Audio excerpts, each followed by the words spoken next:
ஏன்னா கிஸ்ன்ற டைட்டில் சரியில்லை, இதுக்கு படத்துக்கு ஒன்றும் சம்மந்தம் இல்லை.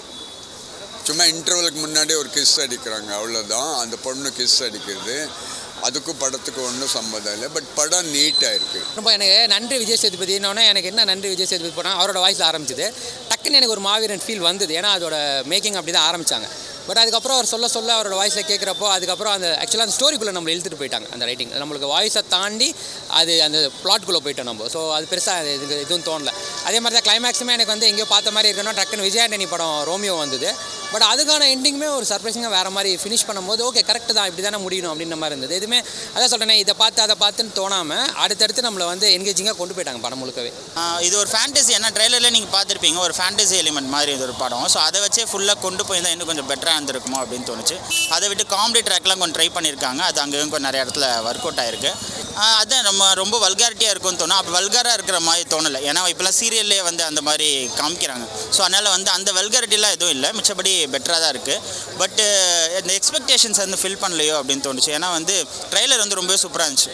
அதை பார்த்துட்டு நம்ம விடிய காலை 9 மணிக்கெலாம் இந்த படத்தை வந்து நம்ம பார்க்கும்போது அது ஒரு எக்ஸ்பெக்டேஷன்ஸ் நம்ம ஃபில் பண்ணல. இன்னும் கொஞ்சம் பெட்டராக பண்ணியிருந்துருக்கலாம். சதீஷ் டேரக்டர் ஃபஸ்ட்டு படம் அவருக்கு. அதை வந்து டான்ஸ்லேயே நிறைய கான்சன்ட்ரேட் நிறைய பண்ணியிருக்காரு. கொஞ்சம் ஸ்க்ரீன் பிளேயில் இன்னும் கொஞ்சம் பெட்டராக பண்ணியிருந்தால் நல்லா இருந்திருக்கும். படம் நிஜமாக சூப்பராக இருந்தது. எல்லாருமே ஒன் டைம் போய் பார்க்கலாம். சூப்பர் லைக் இப்போ நிறைய வாட்டி பார்க்கலாம்னு சொல்ல மாட்டேன், கண்டிப்பாக ஒன் டைம் பார்க்கலாம். படம் சூப்பராகவே பண்ணியிருந்தார். கவின் எப்பயுமே போல் சூப்பராக நடிச்சிருந்தார். பிளட்டி பெகுருமே நல்லா தான் இருந்தது. பட் அவ்வளோவா ரெஸ்பான்ஸ் இல்லை அந்த டைமில் ரிலீஸ் பண்ணதுனால.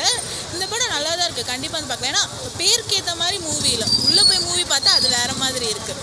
ஸோ ஃபேமிலி என்டர்டைன்மெண்ட் எல்லாமே ஃபேமிலியாக வந்து பார்க்கலாம். விடிவி காமெடி கண்டிப்பாக சூப்பராக ஒர்க் ஆயிருக்கு எல்லா இடத்துலையுமே. நான் இப்போ தான் கிஸ்ன்னு ஒரு படம் பார்த்துட்டு வந்தேன். ரொம்ப நல்லா இருக்குது படம். பியூட்டிஃபுல், ரொம்ப ரொம்ப சிம்பிளான லவ் ஸ்டோரி. நீங்கள் 75% ஃபிலிம்க்கு வர்றவங்க எல்லாம் பார்த்தா மோஸ்ட்லி அவங்க லவ்வர்ஸோடு தான் வர்றாங்க. அது ஒரு மஸ்ட்டு. எனக்கு ஒரு லவ்வர் இல்லைன்ட்டு நான் ஒரு ஆம்பளையே கிடையாது, அந்த மாதிரி ஒரு கான்செப்ட் ஆயிடுச்சு. ஸோ இது ரொம்ப காமன் ஆயிடுச்சு. குட் ஹியூமர், நல்ல காமெடி, நல்ல டைலாக்ஸ் நல்லா பண்ணியிருக்காங்க. அந்த பழைய படம் சரியில்லை. அதாவது ரத்த கண்ணீர் மாதிரி எல்லாம் வர்றாங்க பழைய படத்தில்.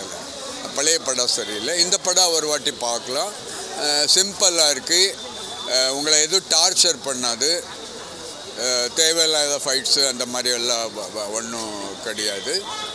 பியூட்டிஃபுல்லாக இருக்குது. ரொம்ப ஸ்மால் கேஸ்ட்டு, ஒரு 5-6 முக்கியமான கேரக்டர் தான். தேவயானி ஆக்ட் பண்ணியிருப்பாங்க, கௌசல்யா ஆக்ட் பண்ணியிருப்பாங்க.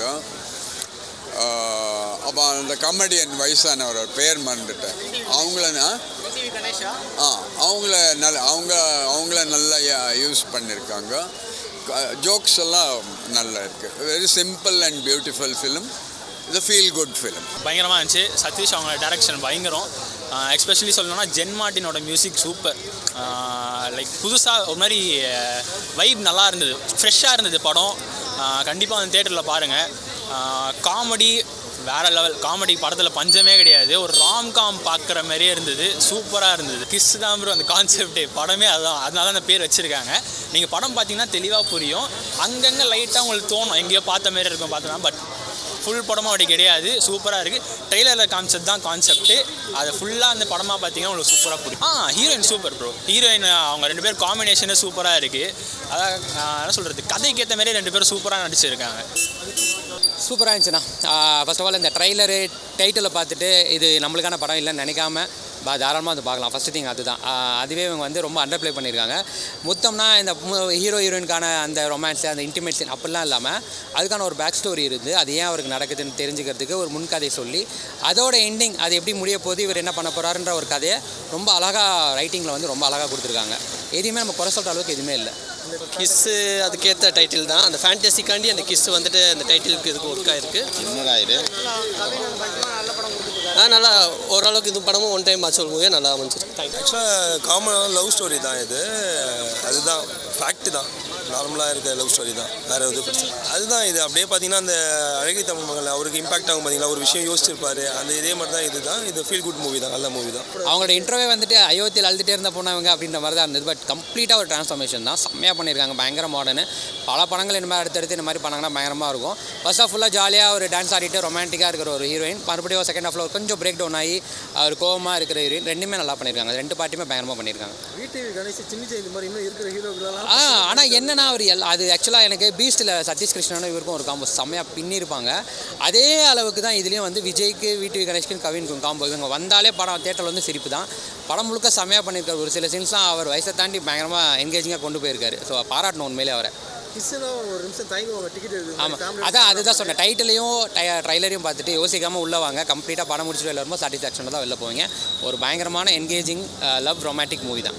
அவங்க சூப்பராக பண்ணியிருந்திருக்காங்க. நிறைய இடத்துல அவங்க ரொம்ப அவங்க நார்மலாகவே கலர் தான், ஒரு மேக்கப் லுக் கொஞ்சம் நிறையா தெரிஞ்சிச்சு. டான்ஸ்லாம் நல்லா பண்ணியிருக்காங்க, மிச்சப்படி நல்லா பண்ணியிருக்காங்க. காமெடி நிறைய இடத்துல இந்த RJ Vijay and VTV Ganesh அவங்களோட காமெடி வந்து மோஸ்ட் ஆஃப் த இடத்துல ஒர்க் அவுட் ஆகிருக்கு. பட் அதனால இது ஒரு மிகப்பெரிய காமெடி படம் அப்படின்னு எடுத்துக்க முடியாது, ஒரு ஆவரேஜான படம் மாதிரி இருக்குது. ஜென்மார்டின் சாங் சொல்லு அந்த தாதாவில் எல்லாருமே கேட்டு எல்லாருமே இம்ப்ரெஸ் ஆன சாங் தான். அதே மாதிரி இதுலேயும் சூப்பராக தான் பண்ணியிருக்காரு. ஃபர்ஸ்ட் ஆஃப் வந்து டோட்டல் வேறு ஜேர்னரில் மாறும். செகண்ட் ஆஃப் வந்து லவ்வர்ஸ்க்கு ஏற்ற மாதிரி இருக்கும். ஃபர்ஸ்ட் ஆஃப் வந்து லவ் ஃபெயிலியர்ஸ்க்கு ஏற்ற மாதிரி இருக்கும். ஆக்ட்ரஸ் எல்லாருமே நல்லா தான் வச்சுருந்தாங்க. ஹீரோயின் விடிவி கணேஷ், விஜய், சக்தி, மேம் எல்லாருமே நல்லா தான் நடிச்சிருந்தாங்க மோஸ்ட்லி. கண்டிப்பாக, ஏன்னா அவரோட வாய்ஸ்லேருந்து தான் அது நல்லாவே ஸ்டார்ட் ஆயிடுச்சு. அதுதான் மெயின் கதையே ஸ்டார்ட் ஆனது. ஆனால் அந்த மூவிக்கும் மூவி நேமுக்கும் அதுக்கும் டிஃப்ரெண்ட்டாக இருந்தது. பட் படம் சூப்பராக இருந்தது, கண்டிப்பாக பார்க்கலாம். கம்பேக்னு சொல்ல முடியாது. பட் ஆனால் எப்படி நீங்கள் மித்த படத்தில் பார்த்தீங்களோ அந்த மாதிரி எல்லா படம் இந்த படம் நல்லா தான் இருந்தது. தாடா மாதிரி ஃபேமிலியோட பார்க்கலாம். எந்த வந்து நீங்கள் நினைக்கிற மாதிரி அப்படிலாம் எதுவுமே இருக்காது. ஃபேமிலியோட கண்டிப்பாக வந்து பார்க்கலாம். டைட்டிலுக்கு ஏற்ற மாதிரிலாம் எதுவுமே இல்லை. அதான் லாஸ்ட் படம் பார்க்கும்போது இந்த படம் நல்லா இருக்குது. லாஸ்ட் படம் ஒரு மாதிரி ட்ராபேக்காக இருந்தது, இந்த படம் கொஞ்சம் நல்லா இருக்குது.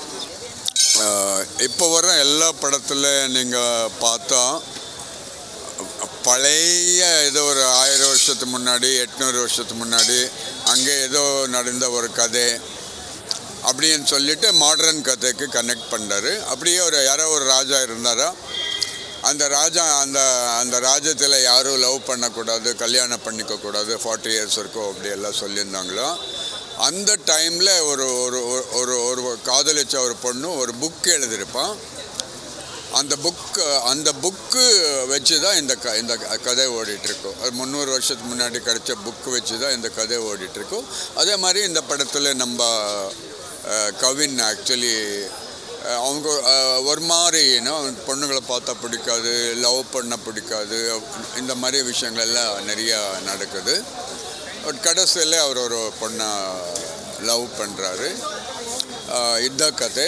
ரொம்ப பியூட்டிஃபுல் டைலாக்ஸு, ஸ்க்ரீன் பிளேயில் ரொம்ப நல்லா கொண்டு போயிருக்காங்க. ஒரு சின்ன குட்டி 2 டான்ஸ் இருக்கும், அது பரவாயில்லை. ஆக்சுவலி பார்த்தா இந்த லவ்ன்ற சமாச்சாரமே நீங்கள் ரொம்ப தேடி பார்த்தா கூட ராமாயண மகாபாரதத்தில் கிடைக்காது. எங்கேயோ எல்லாம் மேரேஜ் ஆனவங்க தான். ராமரை வில்லடிச்சு சீதாவை கல்யாணம் பண்ணிட்டாங்க. ஏன்னா ஷூர்பணிக்கு கூட வந்து ராமனை கேட்குறது லவ் பண்ணுறேன்னு கேட்க மாட்டான், அவனை கல்யாணம் பண்ணிக்கிறேன்னு தான் கேட்குறான். உங்களுக்கு எங்கேயோ லவ்ன்ற விஷயமே கிடைக்காது ராமாயண மகாபாரதத்தில். எங்கேயான புராணத்தில் கிடைக்கலாம், இல்லை நலதமயந்தி அந்த மாதிரி கதையெல்லாம் கிடைக்கலாம். இந்த லவ்ன்ற ஒரு கான்செப்டெல்லாம் ரீசெண்ட் கான்செப்டுன்ட்டு இந்த ஹையஸ்ட்டு ஒரு 100-150 இயர்ஸ் இருக்கலாம். சவுத் இந்தியாவில் நார்த் இந்தியாவிலெல்லாம் ஒரு 75 இயர்ஸ் 100 இயர்ஸ் இருக்கலாம். இந்த லவ் பண்ணுறதுக்கு இப்போ மிடில் கிளாஸ் பீப்புளுக்கெல்லாம் இடம் கிடையாது, எங்கே மீட் பண்ணும். பட் அந்த காலத்துலலாம் அர்பனைசேஷன் இல்லாத டைம்லலாம் எக்கச்சக்கமாக இடம் இருந்தது, பார்க் இருந்தது, மரங்கள் இருந்து எல்லாம் போய் பார்த்துட்டு இருந்தாங்க. ஸோ இந்த கான்செப்டே இப்போ தான் வந்துச்சு. இப்போ பார்த்தா நீங்கள் ஒரு எந்த பையனா கூட ஒரு லவ் பண்ணுற பொண்ணு இல்லாமல் போகவே மாட்டேன்.